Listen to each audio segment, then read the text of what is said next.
So as you know, this weekend a massive heavyweight rematch is taking place after December's controversial showdown. Fisher versus Allen 2 is live this Saturday only on DAZN. Sign up at DAZN.com/boxing. I don't quite know what to make of Dave Allen there, who joined us here in studio with Spencer and myself and Simon. Such a good lad. Been through a lot in his life and now goes in again against Johnny Fisher. Jamie Moore is Big Dave's trainer, and Jamie joins us live in studio. We're going to talk Jack Catterall, what might be next for him in a second, Jamie. Good afternoon to you. Afternoon, mate. But Big Dave, how do you find working with him? Yeah, I love it. Every day's a different day. So he's such a lovely guy. You know, I think everyone, he's got the boxing fans' hearts, you know, ever since he's been on the scene.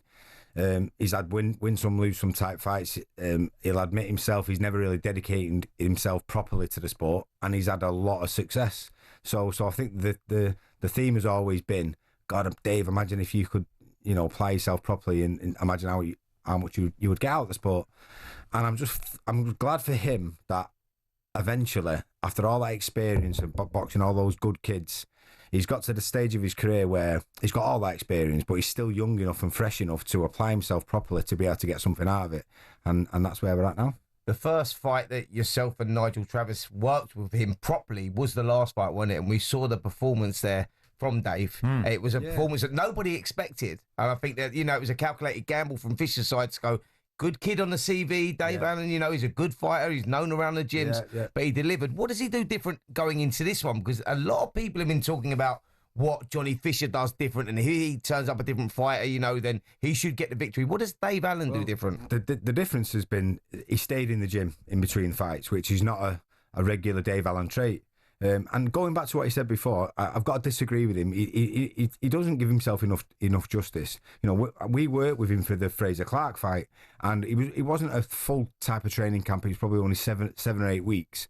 But you know, he was fit enough, and in all honesty, he'd not sparred properly for a long time, so it wasn't the right time for him to go in with someone like Fraser Clark. But he made the best of it. We got the best out of him what we could. I pulled him out of that fight. He said before, I heard him say, I quit, and he didn't quit. I pulled him out and he argued with me in the corner until the point I said, Dave, I don't care what you're saying, I'm pulling you.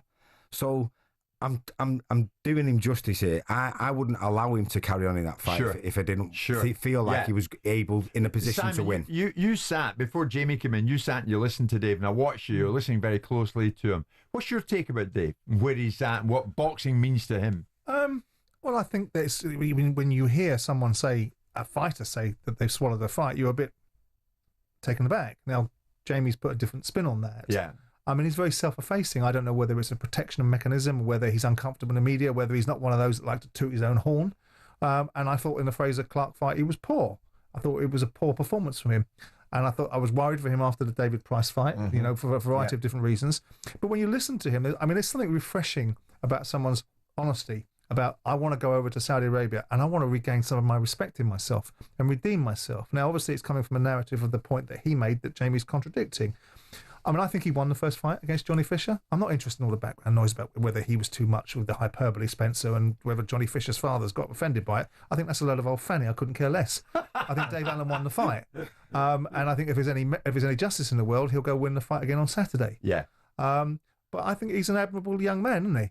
I mean, I think, you know, there are certain people that operate in the media in some ways, and there are others that operate in others. And I think sitting in the studio with him, you can't come away from anything other than what most people think about him, which is you like him and you want him to do well. Yeah. It's hard not to like him, isn't it, Jamie? Exactly. When he rang me, when the first fight with Johnny Fisher was, he agreed to it. And he rang me back and he said, listen, Eddie said that the terms are you take this fight serious and you get a good trainer. Will you work with the fight? And I was like, of course I will. Like, it's not even a question, because he's such a nice, you know, beautiful guy, and I know I see the potential in him from a boxing point of view, and he's applied himself so well to this, especially considering it was Christmas time, and I know he beats himself up, I'll put a bit of weight on and stuff, but the way he applied himself. Is he better prepared this time? Even better prepared, Jamie? Absolutely. I said last time, I think he was about 60% of his potential last time. And with all my fighters, to talk about having the base, if you come with me with a good solid base, then we can sort of get that point of peaking higher. And he came to me with a much better base this time. And we've done that with a lot of fighters. One other fighter you train, Jamie, Jack Catterall. News coming through to us. I don't know if you can elaborate on it in the little time we've got left. Harlem Eubank next for him.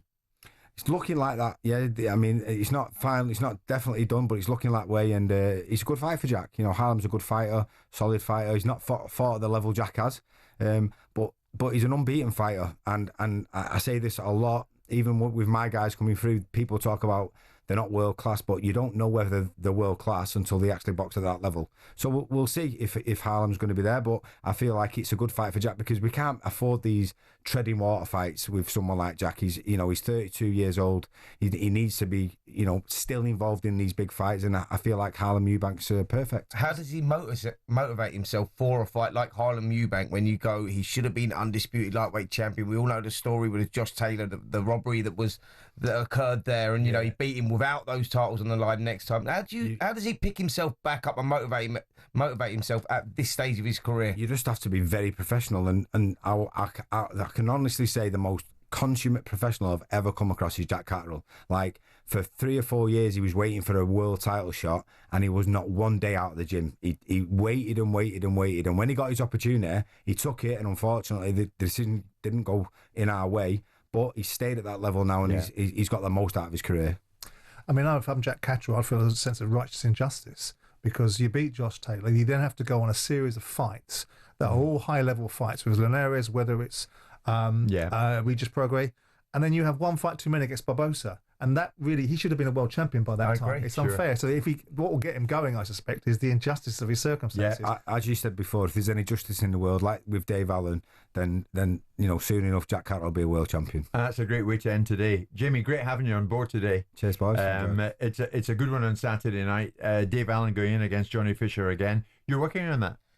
No, I'm not working on that. You're going anywhere near it? Are you surprised? Big John, this is Spencer Oliver. Spencer, this is Big John. Put me down, I will say, I've not got the issue here at all. Big John's got the issue, obviously, from the comments that I made, but we got to... What do you care, anyway? Listen, I don't care at all, but we have to say the right man... Well, the wrong man got the decision that night, and that's where we're at. Whether it's a round, 2 rounds, and you'll continue to say that, but nowhere near the copper box on Saturday. Simon, thank you for today, mate. Jamie Moore, thanks for stopping by, and we wish Dave and Johnny well for their fight on Saturday night. This Thursday lunchtime, we're coming up to 1 o'clock. Jim White and Simon Jordan. Monday to Friday mornings from 10 on AM, on DAB, via the talkSPORT app and on your smart speaker. talkSPORT.